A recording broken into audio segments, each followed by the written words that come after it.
Shalom, que Dieu vous bénisse. Ici Révérend Michael T. Aujourd'hui, nous allons aborder un sujet qui, je pense, va aider plusieurs d'entre nous à pouvoir profiter du meilleur que Dieu a en réserve pour nous. J'aimerais parler de activer la fidélité de Dieu en notre faveur. Alors, qu'est-ce que ça veut dire? La fidélité de Dieu est un sujet qui est plus ou moins omniprésent dans notre marche avec Dieu, mais dont parfois nous ne maîtrisons pas les nuances. On va y arriver. On va commencer par lire un texte rapidement qui se trouve en Psaume, le chapitre 105. On va lire à partir du verset 2. Il dit: chantez, chantez en son honneur, parlez de toutes ses merveilles. Il dit: glorifiez-vous de son saint nom, que le cœur de ceux qui cherchent l'Éternel se réjouisse. Ayez recours à l'Éternel, à son appui, cherchez continuellement sa face. Souvenez-vous des prodiges qu'il a faits, des miracles et des jugements de sa bouche. Ok? Écoutez maintenant, quand on parle de la fidélité de Dieu, on parle d'un caractère et d'un point de sa nature. Donc, de prime abord, la fidélité de Dieu n'est pas un acte, ce n'est pas une action, c'est une nature qui s'exprime et qui se dépeint certes dans les actes de Dieu, qui se dépeint dans le mouvement de Dieu envers ses enfants. Mais la fidélité de Dieu, c'est avant tout une nature, un trait de la nature de Dieu.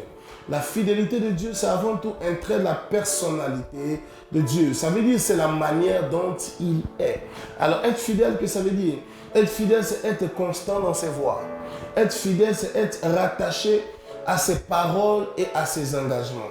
Être fidèle, c'est être influctuable, c'est être inchangeant, c'est être stable et être permanent quant aux engagements qui ont été pris. Dieu a des engagements envers ses enfants, de même qu'un père naturel a des engagements. Sa responsabilité est engagée envers ses enfants à cause du fait qu'il en a le géniteur.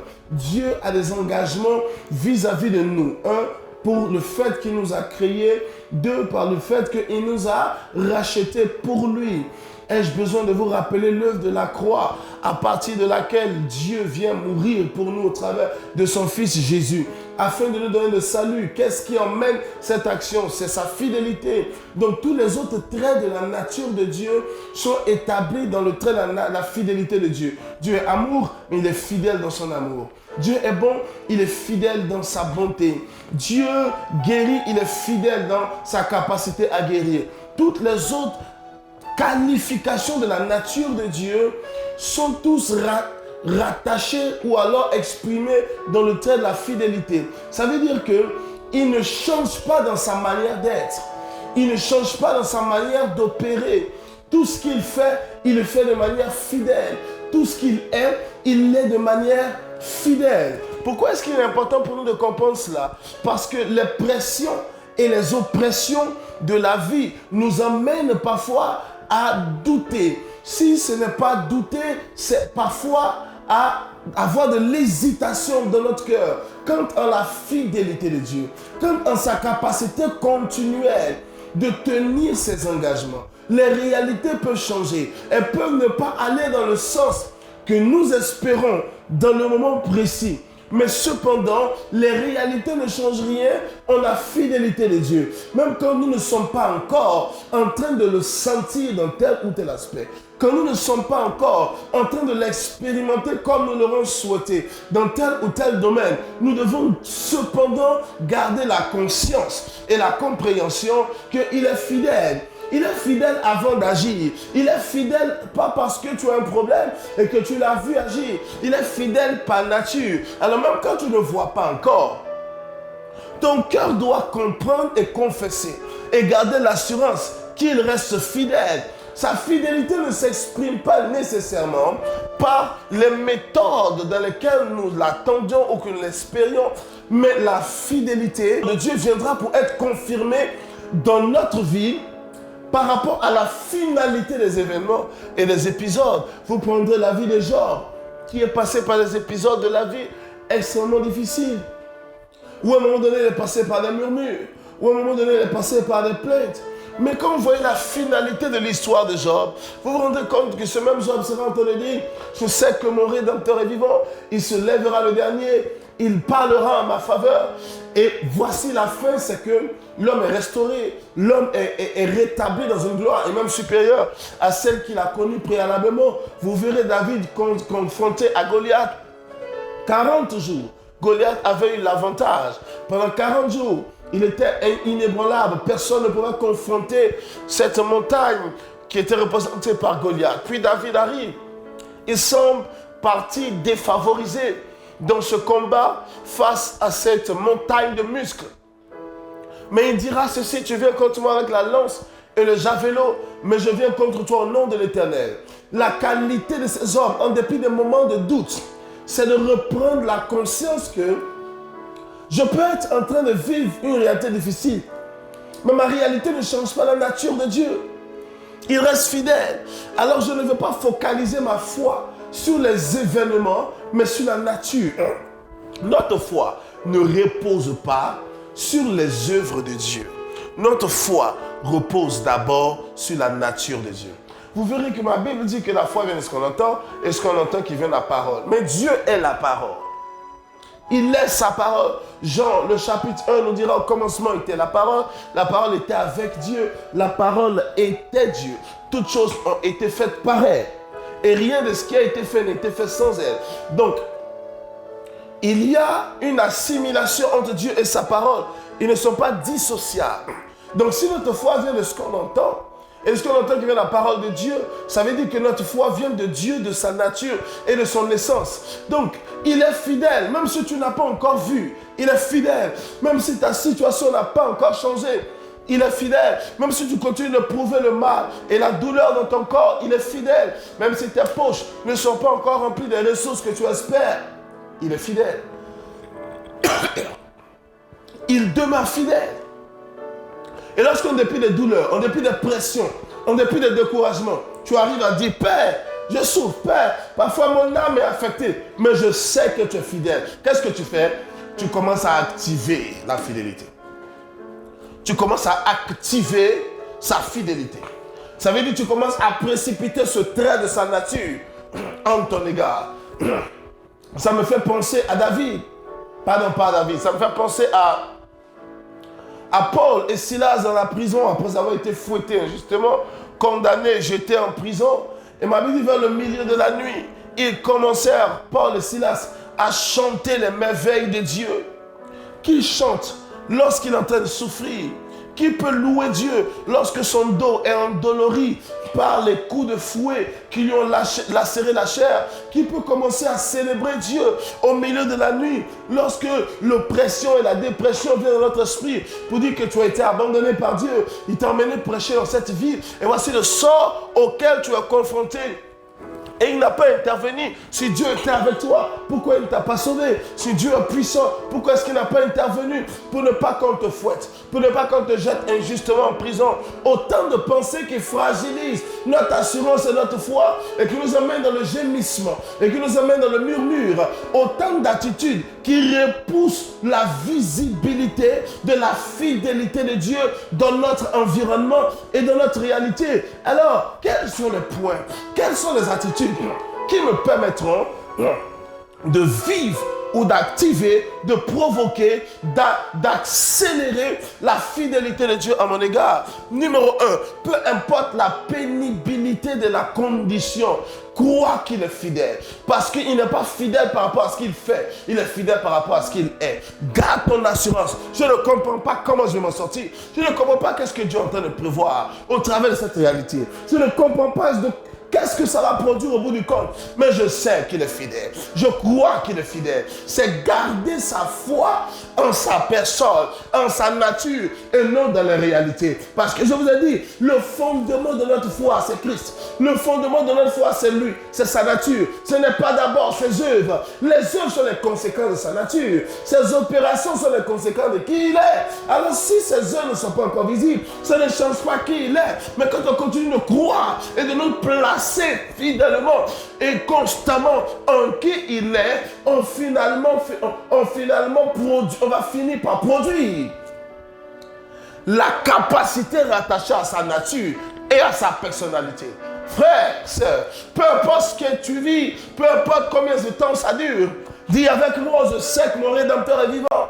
Je sais qu'il est fidèle. Je ne veux pas céder à la panique, même si je crains, même si j'ai peur, même si je suis oppressé. Je le crois et je le déclare. Il est fidèle et je veux continuer de m'appuyer sur sa fidélité pour le servir. Je veux continuer de m'appuyer sur sa fidélité parce que je crois que c'est sa nature. Ma Bible dit, il n'y a en lui aucune ombre de variation. Il est le même hier, il est le même aujourd'hui, il est le même éternellement. Il ne change pas. Dans ma situation, il n'a pas changé. Dans ma réalité, il n'a pas changé. Dans mon problème, dans ce que je traverse, il n'a pas changé. Alors je continue de croire qu'il est fidèle. Alléluia. Je continue de croire. Ça me fait penser à Zacharie, Élisabeth, sacrificateurs de l'Éternel, de la race et de la tribu des Lévites, consacrés au service de Dieu de leur enfance, mariés, pas d'enfants, jusqu'à l'âge de la vieillesse. Et cependant, ma Bible dit, cette année, vous le verrez en livre de Luc, à partir du chapitre 1, Zacharie avait été tiré au sort, donc au nombre de sacrificateurs, et il devait occuper cette année la fonction de souverain sacrificateur, et il était dans le temple en train de faire son service. Et alors qu'il servait, l'ange est venu pour lui parler. Pour lui, ne crains point, ta prière a été exaucée. Ta femme tombera enceinte. Et on connaît la fin de cette histoire au bout du compte. Qu'est-ce qui se passe? Jean-Baptiste arrive, et toutes ces choses. Mais pourquoi? Pourquoi la visitation arrive? Parce que l'homme a servi Dieu toute sa vie. Avec son épouse, il n'y avait pas d'enfant jusqu'à l'âge avancé, mais il continuait de servir. Son service n'était pas motivé par les œuvres de Dieu. Son service était motivé par la nature de Dieu. Il croyait en Dieu même s'il n'avait pas encore vu son miracle. Il connaissait la grandeur de Dieu même s'il n'avait pas vu son miracle. Il croyait la fidélité de Dieu, peu importe le sort qui lui était réservé. Alors il continuait de le servir. Et dans la constance à le servir, l'ange arrive pour lui dire, Dieu a dit que ta prière a été exaucée. Et le miracle arrive. Un enfant qui va devenir une célébrité des plus marquantes de l'histoire de la parole de Dieu et de l'histoire de l'humanité. Dieu est fidèle. Même si tu ne l'as pas encore vu, il est fidèle. Et quand tu crois en la constance de sa fidélité rattachée à sa nature, ça va te permettre de continuer de le servir, même quand c'est dur. Ça va te permettre de continuer d'avancer, même quand toutes les voix contraires autour de toi viennent pour te décourager.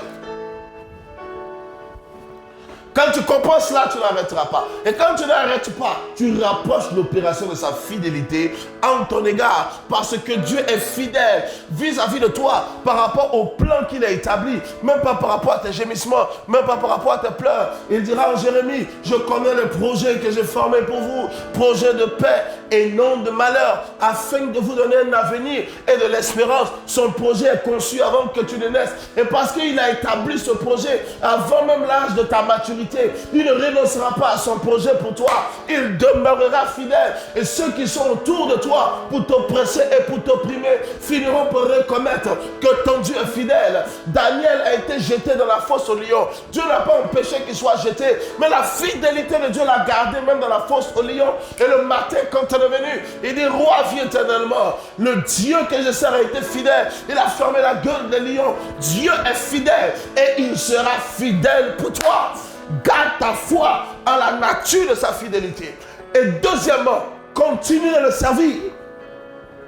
Ne le laisse pas arrêter par le découragement de ne pas encore voir Dieu ici ou là dans la réalité de ta vie. N'arrête pas, continue de le servir. Si tu marches avec Dieu, continue de marcher avec Dieu, il est fidèle. Si tu donnes, continue de donner. Si tu pries, continue de prier. Si tu chantes, continue de chanter. Si tu es un homme de Dieu, tu prêches. Le ministère tarde. Continue à servir de tout ton âme. Continue à évangéliser. Continue à prier. Bien-aimé, tu verras la fidélité de Dieu. Il est fidèle avant ta naissance. Il n'a pas arrêté d'être fidèle depuis que tu es né. Ta situation n'a pas rendu fidèle. Ma Bible dit, si l'homme est fidèle, lui, Dieu, il demeure fidèle. Et quand tu es conscient à le servir, troisième élément que tu fais pour activer la fidélité de ton égard, c'est la louange. Loue-le. Loue-le. Loue-le. Que ta louange soit la réponse à ta dépression. Que ta louange soit la réponse à ton découragement. Que ta louange soit la réponse aux pensées négatives qui viennent dans ton esprit. Que ta louange soit la réponse aux voix des persécuteurs, des gens de la famille, des gens de l'environnement qui disent, où est ton Dieu? Continue de le louer, célèbre-le. Comme Paul, là-bas dans la prison, injustement jeté et fouetté, continue de le louer. Alors que tu continues de le louer, c'est ce qu'on a lu dans ce texte. Et ce voyez, il dit glorifiez-vous de son saint nom, que le cœur de ceux qui cherchent l'Éternel se réjouisse. Continue de le célébrer. Et à mesure que tu le loues même dans les situations où les autres le maudissent. Toi, tu le loues, bien-aimé. Tu actives, tu rapproches, tu précipites la manifestation des œuvres de sa fidélité à ton égard. Dernier élément que je te donne aujourd'hui, bien-aimé frère, c'est la proclamation. Quand tu fermes la bouche, tu encaisses les informations extérieures, elles demeurent. La proclamation te permet de ne pas te nourrir des voix, des paroles, des pensées extérieures qui sont négatives. La proclamation te permet d'évacuer la pression négative, les informations, les voix dans ton cœur, les pensées négatives. Et ça te permet d'établir un nouvel ordre, un nouveau système à l'intérieur de toi. Parce que quand tu parles et tu proclames, la première personne qui entend, c'est toi-même. David pouvait dire, je ne mourrai pas, je vivrai. Je raconterai les merveilles du Seigneur. Il proclamait. Proclame la fidélité de Dieu. Proclame, je suis tombé, je me relèverai. Proclame, je sais qu'il y a une issue pour moi. Proclame, je sais que toutes choses concourent au bien de ceux qui aiment Dieu et qui sont appelés selon son dessein. Proclame que les choses A pour ceux qui l'aiment sont les choses que l'œil n'a point vues, l'oreille n'a point entendues, qui ne sont point montrées au cœur de l'homme, mais qui sont réservées et qui sont gardées par Dieu pour ceux qui l'aiment. Proclame-le, proclame-le. Il n'y aura pas de stérile dans la maison. Il dit que la stérile enfantera 7 fois. Je crois que j'enfanterai. Proclame, proclame. Et quand tu proclames sur la base de la fidélité de Dieu, sur la base des Écritures. Maintenant, tu proclames sur la base des miracles passés. Regarde, c'est ce qu'il a dit ici. Il dit, souvenez-vous des prodiges qu'il a fait. Il dit, toujours dans le même psaume 105, le verset 5, il dit, souvenez-vous des prodiges qu'il a fait et des miracles, des jugements de sa bouche. Alors tu racontes et tu proclames. Si hier il m'a guéri de la maladie, aujourd'hui il me sauvera. Si hier il a intervenu dans ta réalité, aujourd'hui il m'aidera. Même si c'est son réalité infime, proclame. Je vais te donner 4 clés. Quand tu appliques ça consistamment, jour après jour, tu seras même choqué que l'intervention de Dieu qui devait tarder arrivera précipitamment. Et ton miracle sera explosif. Il est fidèle et tu expérimenteras sa fidélité. Sa fidélité dans ta maison, dans ton foyer, la vie de tes enfants, dans tes affaires, dans ton entreprise. Tu expérimenteras sa fidélité dans ton ministère, dans ton église et dans ton appel. Tu expérimenteras sa fidélité dans ton travail. Ça marchera pour toi au nom de Jésus. Et ce témoignage, ce n'est même pas ta bouche qui le rendra. Les ennemis, les adversaires viendront pour dire, le Dieu que tu sais a été fidèle. Au nom de Jésus. Amen. Je prie pour vous, gardez cette parole et repassez-la dans votre cœur. Emmenez-la à quelqu'un dans le besoin et dans les batailles. Ça lui fera du bien. Alors, gardez ces choses dans votre cœur. Attachez-vous à cela. Que Dieu vous bénisse. Shalom.